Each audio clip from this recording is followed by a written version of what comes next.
I need some serious corn soup lessons. I don't know about y'all. So I went looking all around and I put an ad out for Corn Soup Enthusiast, and Lisa just happened to show up. So we're gonna learn how to do corn soup the good way. Let's get started.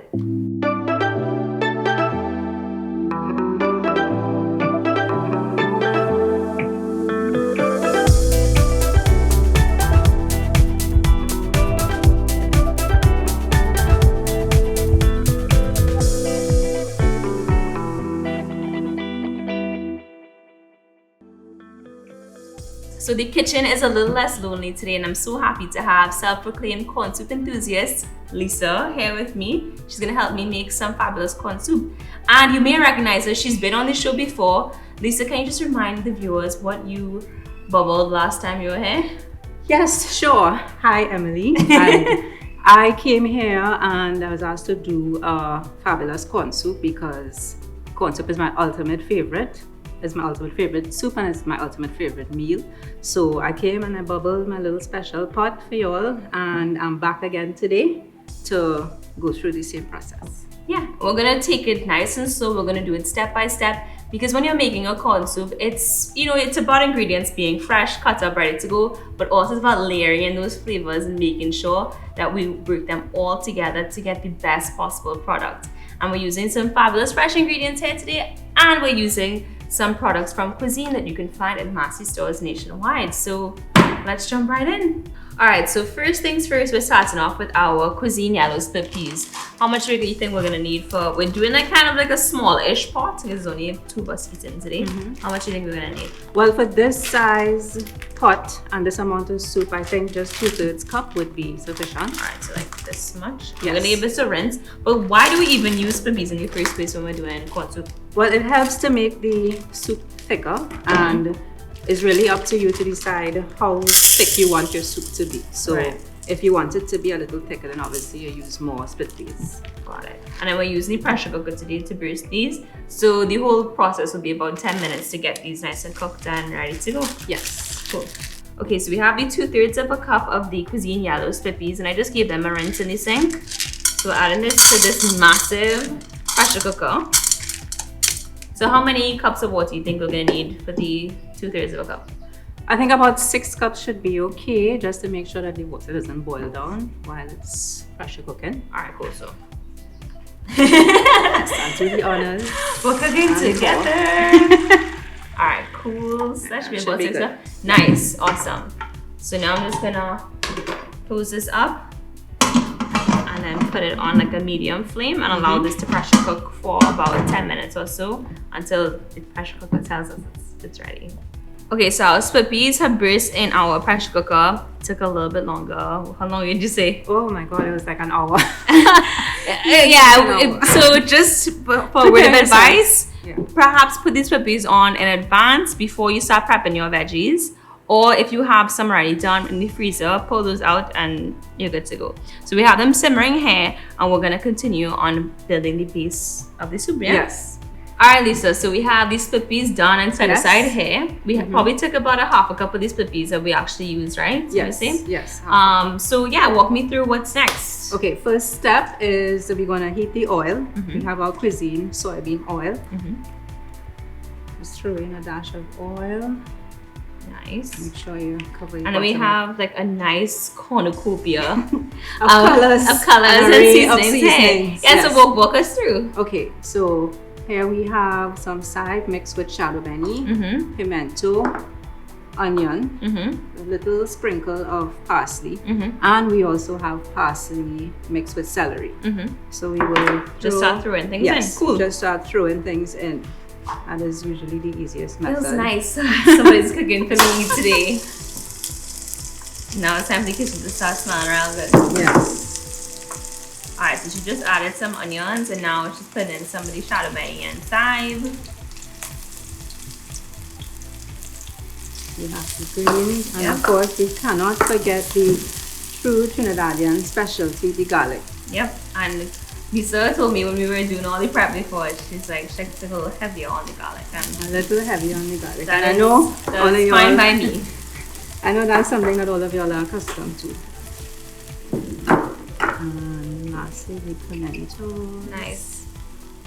think this is what makes our Caribbean soups, you know, just cut above the rest. So much seasoning already right in there. And this aroma is going to fill up your entire kitchen. And that's how you know you're up to the right stuff. Yes.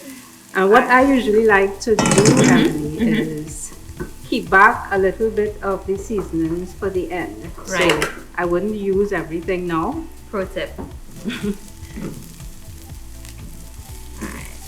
Alright, so while these seasonings are simmering, the next step is to throw in the split peas. Okay, great. So a little bit like this. Yeah. Do a little step back. Yeah, so always be safe. Yeah. Okay. Alright, so this is also gonna simmer a little bit and come to a Right. So we boil. have our seasonings and seasonings part 1 in. Yes. We have our split peas in here. And what goes in after this? I will usually just throw in the milk. Right. So we have some coconut milk. It's about a half a Coconut cup. milk, yeah, that's about a half a cup for this amount of soup, of course. Yeah. We're just doing a little mini batch for the two of us. We have some cuisine cream style corn, and we're going to throw this in now. Yes, we will add that in now to give it some extra corniness. There we go. Put the whole tin. I love cream style corn as well. And the other style of corn soup, which I also like to make, which is the Chinese style corn soup. I use the cream style corn for a lot. I love Chinese corn soup. Okay, so we haven't added any. So you haven't added any salt or black pepper yet. Not yet. Yeah. Okay, that's cool. That's cool. That's Awesome. perfectly Because this cool. base looks delicious, really and truly. It's Yeah. nice and thick. We were getting a good soup Yeah. very, very soon. And you see the colors coming out Beautiful, as well. yeah. So let's throw in some water now that the corn and everything is boiling. I think we could start with about 2 cups and then you just keep adding as you go. That should be sufficient. Nice. And I think we can also add the fresh corn now Great. as well. Get up, yeah. Yeah. Just throw the first top ones in, and can we just dump it? Okay, cool. Just watch this splash. Yeah. Okay, that should be good. And I Royal also- corn up in here, guys. Royal corn. Okay. And while the water is boiling, this is where I like to add the pumpkin as well. Yeah. What is a Caribbean soup without pumpkin? Without pumpkin. This And adds that where other cultures may use heavy cream. I guess we have coconut milk too, but this adds another deeper Element. Yeah, texture, gives it a nice creaminess And naturally. more importantly for me, this is what adds the color to the soup. Nice. So now we have salt and black pepper emerging. Yes. So we sprinkle in our black pepper and add salt. So I noticed you have a beautiful hot pepper right there. I know, it's so beautiful. I know it's And nice then- and shiny today actually. I It looks know, waxed. it's camera ready. Yeah. It's a camera ready hot pepper. And I think now is a good time to add that to our little mixture. Cute. Nice. And yeah, just give it some time to boil. Cover. Cover, sure. And then we will keep adding water as we go along. Okay, sweet. Okay, so the pot has been Yes. simmering for about 20 minutes. So yeah, so we're let's see the reveal. Yeah, we're gonna uncover and reveal the magic potion within. Yo, it smells like a nice Sunday afternoon around in Savannah. Okay. Y'all heard that, guys? If y'all could hear that from Emily, y'all know. It smells really smells good. legit, and that was so easy. So Yeah. far, so good. Exactly. I think the hardest part about cooking corn soup is really the prep. Yeah. To cut up all these veggies. So what we're gonna do next is throw in the carrots. And then we're throwing it now just so that it holds its shape. Yes. So, okay, cool. So All right. pretty. We'll probably add some And- sweetness too. It will. And just like the pumpkin, the carrot will help to add some more color. That orange color. Nice. And then we have the dumplings. Yes, so we are going to be adding dumplings to the soup, and that is a word that is like blasphemy in certain parts, especially when it comes to soup. I don't know why that's like going over my head like crazy. I feel like maybe I grew up with soup dumplings, but if you don't want any dumplings in your soup, hey, what you can do? Just don't put them in. Just don't add the dumplings Yeah. if you don't want the dumplings, okay? I like dumplings, so I'm gonna add the dumplings. Yeah, and I made these earlier, and if you guys want a dumpling recipe or the recipe that we use, I will totally link it in the description of this video.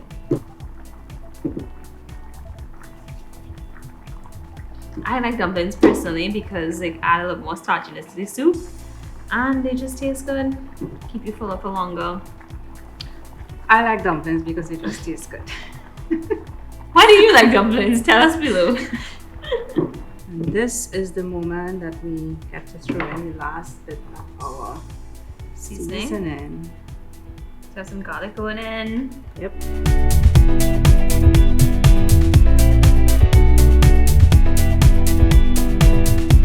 Finally, parsley and celery. Great. Woo! This is one Caribbean. It's corn beautiful. soup. It's beautiful. This is like a cover for a cookbook. It looks so nice. Alright, So what's next? we can leave it, let it boil again.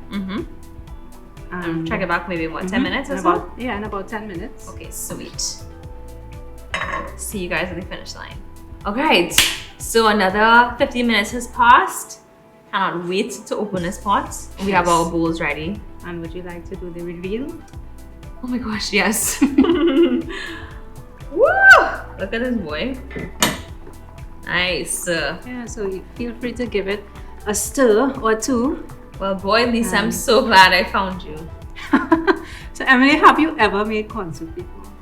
To be honest, I haven't. I've like made other soups before. We did cowgirl soup, but corn soup, you know, is like the doubles of soup, you know. It is. It's the most popular. It is the doubles of and I was soup. about to say, you know, we could put you in house, but I think we should put you on the Savannah instead.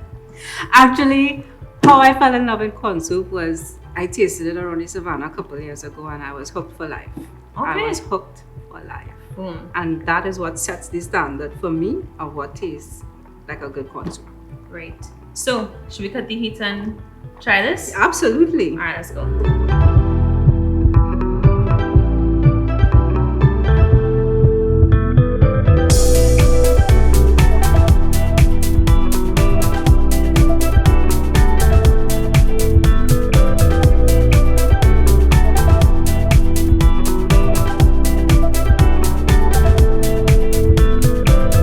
So, cheers. Yay! Cheers. Okay, let's try this. Again, a little dumpling.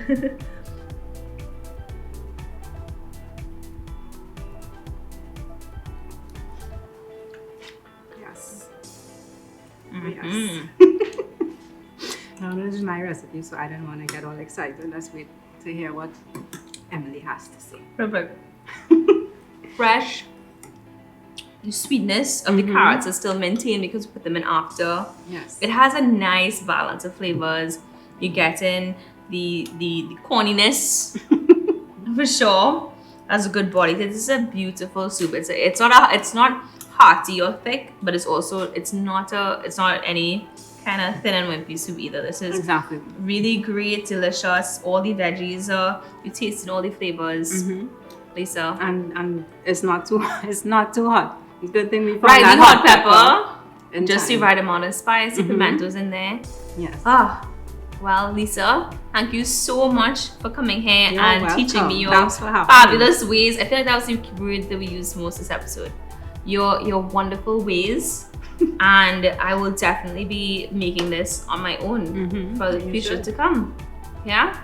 Okay. Well, I'm that's I'm it, guys. so happy that you were pleased Yeah. and even impressed. Awesome. So special thanks to our friends at Cuisine for sponsoring this video.